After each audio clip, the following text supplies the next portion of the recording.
I'm going to show you how to add a pipeline to Landscape AI. So you'll want to go to Settings, Pipelines, Create New Pipeline, give your pipeline a name. So this could be leads. And then you're going to set up all your different stages. You can add as many stages as you want. So this could be prospect.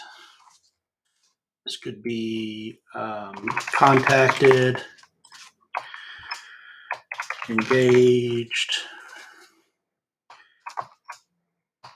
interested, request, estimate, proposal,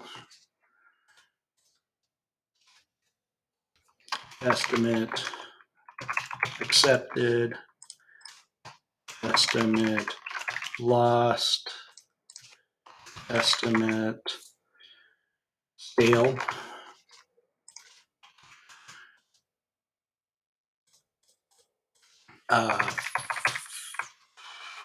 You could do follow-up.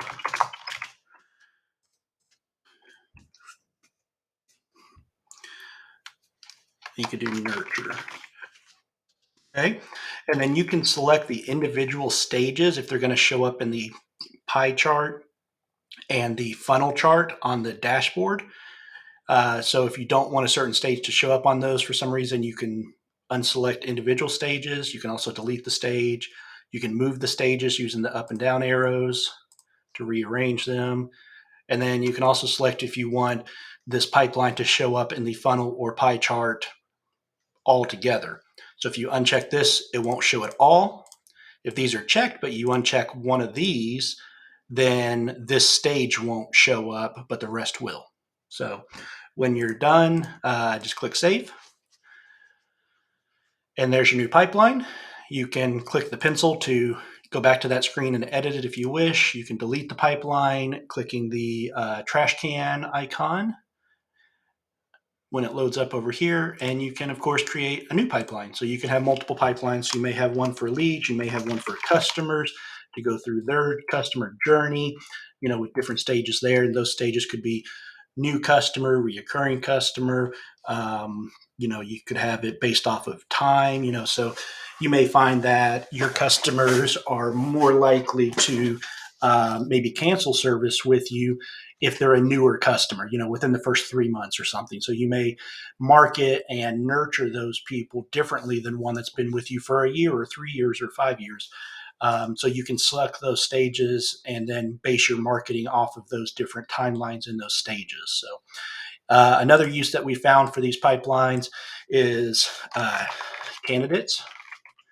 You can track your hiring through the pipelines, and then employees.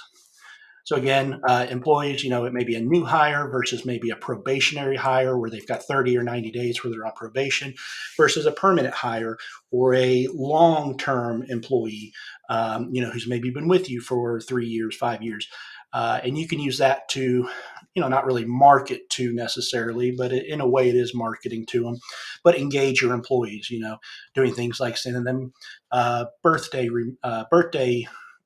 notices, kinds of things. You can send them reminders about, upcoming company events. Maybe you have a company picnic and things like that. You could set up reminders to send out to them, all that kind of stuff.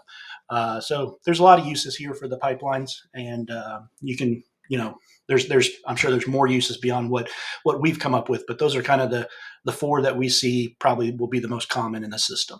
So, and then once you have your pipeline set up, if you hit go back in opportunities, and then this drop down here, you can select if you have multiple pipelines, but now here's your pipeline kind of in a visual format. Now this one doesn't have any opportunities on it yet. We'll cover that in a different video.